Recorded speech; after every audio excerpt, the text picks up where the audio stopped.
So the first question I'm going to ask you from the AMA was asked by Alan Evans, and he says U.S. fencing as an organization has long talked about growing the sport, but often that effort seems to be directed on offering more national level opportunities to compete. He says, I would argue that this is a poorly focused effort to grow fencing participation in the U.S. Does U.S. fencing have any other ideas in terms of building up local fencing participation? And how does USA Fencing see its relationship with local clubs and divisions in building up local fencing? Wow.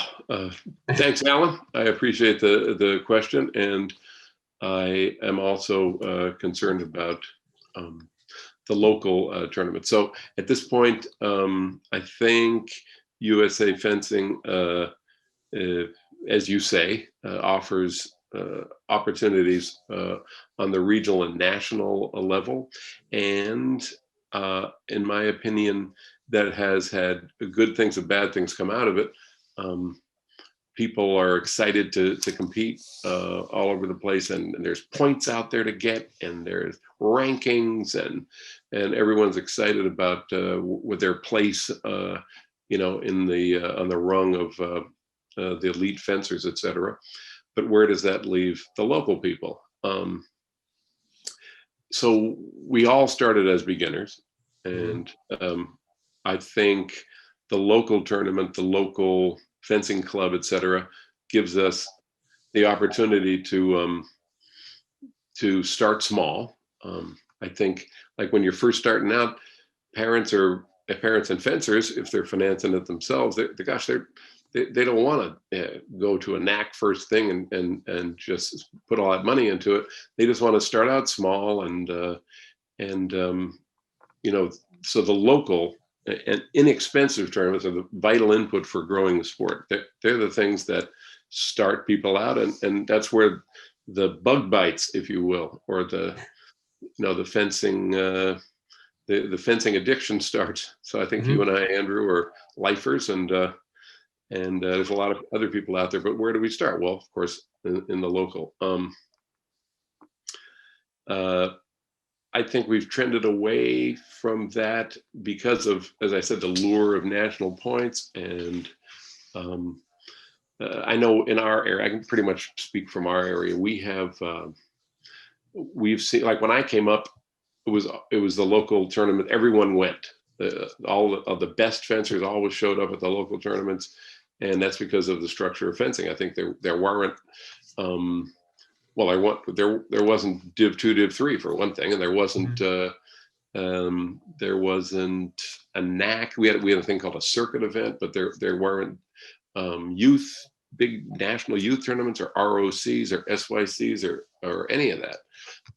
But now with this plethora of these tournaments, by the way, I'm talking about normal times, not pandemic times. But, right, of course. Yeah.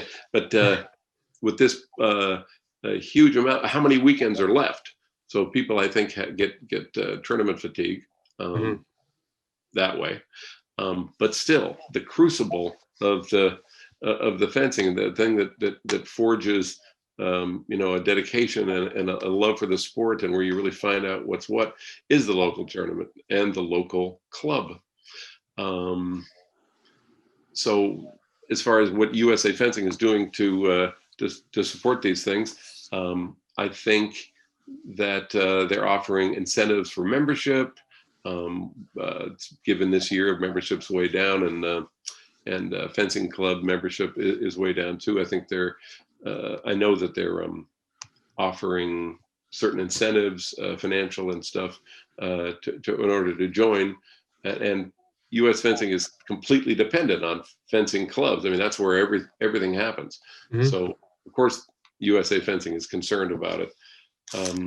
But then what kind of emphasis, what kind of drive, I think, as Alan asks.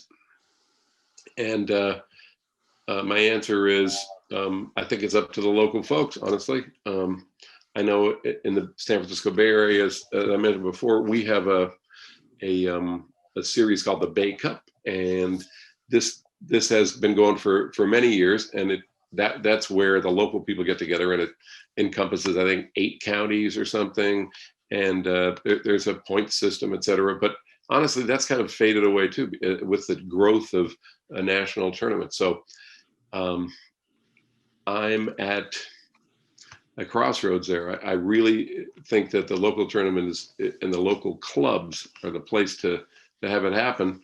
But I think it's up to individuals to do it and to create such a a community. Now, many clubs, many divisions, et cetera, have these communities they've created, and I think that's where it all happens. So as far as from the top down and from the national office and stuff, I know that they know, or we know, that the local club and the local tournament is the seed for it, the proving ground, and the place where everything starts. But with revenues way down and all that kind of stuff, it's difficult to fund or everything else. I mean, if you don't have the money, then there can't be a program.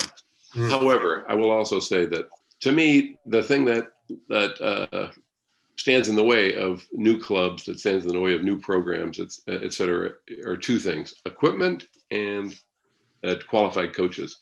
And it is my ambition to, and also, by the way, it's a mandate of USOPC, so that doesn't hurt, to create a program for coaching education all the way down to the grassroots, and to train coaches. And once you have trained coaches, then you're 3/4 of the way there, I think, because that's what stands in the way, as I said. And then as far as equipment goes, I think that is somewhat of a problem. But I also know that our equipment sponsors are very generous people, and I've approached them on the idea that we might try to get a program going to fund new programs and clubs. A lot of clubs have closed. I think everyone knows that. I can think of like 5 or 6 right off the bat, and they're good clubs, people, really dedicated folks who just can't make it through this pandemic. So I hope that they'll be able to find their way and avail themselves of USA Fencing. I know that the national office is aware of it, these problems, and I hope that we can help. That's all I got. Yeah, no, that's good.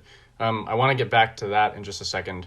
I know that it's difficult to help develop a strategy on the local level nationally because each local scene is so diverse and different.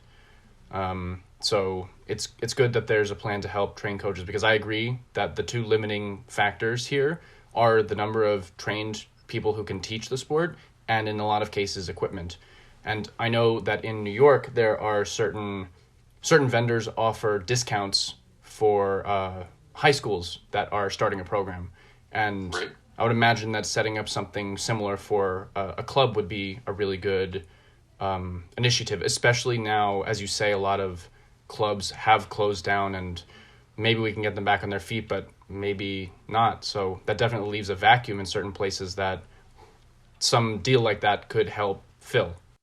Yeah, I agree. I know of clubs that lost their building, but they're actually operating outside in a park. Some people have been amazingly resourceful. Yeah, absolutely right. And I see people. Well, in my own case, I was on Zoom for 6 months, 3 days a week, doing Zoom lessons to keep the community involved, and people from different clubs would tune in, et cetera. So that kind of resource, but as you say, it's resourcefulness from the clubs themselves. I know USA Fencing is very pleased to see all that stuff and actually help publish some of the videos that came out of different clubs. I know that I can call out a couple like Northwest Fencing Center in Beaverton, Oregon, and Cutting Edge Fencing in Dallas, Fort Worth. I guess Fort Worth. I think he'd kill me if I said Dallas. And Red Star Fencing in Chicago, just to name a few. They offer these videos like to the community and stuff. So that's amazing. Yeah, it is. I'd like to get out of the San Francisco Bay Area and New York City and Long Island and stuff, but also be just all over the country. I think that it's our job to try to normalize fencing as just like baseball or basketball or something. And if it's my ambition to do that. Now I know it's a big goal, and I know it's people might scoff, etc. But approaching infinity. You never get to infinity, but it's the way we all want to go. So got to push, and it's got to be from the tiniest schools and everything. If it were normal in schools, if it were part of PE curriculum, etc. And I know there's some legal problems there, etc. But I think that if we could get local clubs involved, and this, by the way, I think goes back to a question we talked about earlier, but one of my ideas is to get local clubs involved in going to school superintendents, school principals, et cetera, and offering courses in their PE department, like an 8-week block or something like that, supply the equipment, follow all the protocols, et cetera. And that's how you start getting fencing thought of as a normal thing. And oh boy, and it could lead to people being able to, bolster their club membership or even start a new club, et cetera. And then it would grow from there. So if I forgot to mention that earlier, given the absolute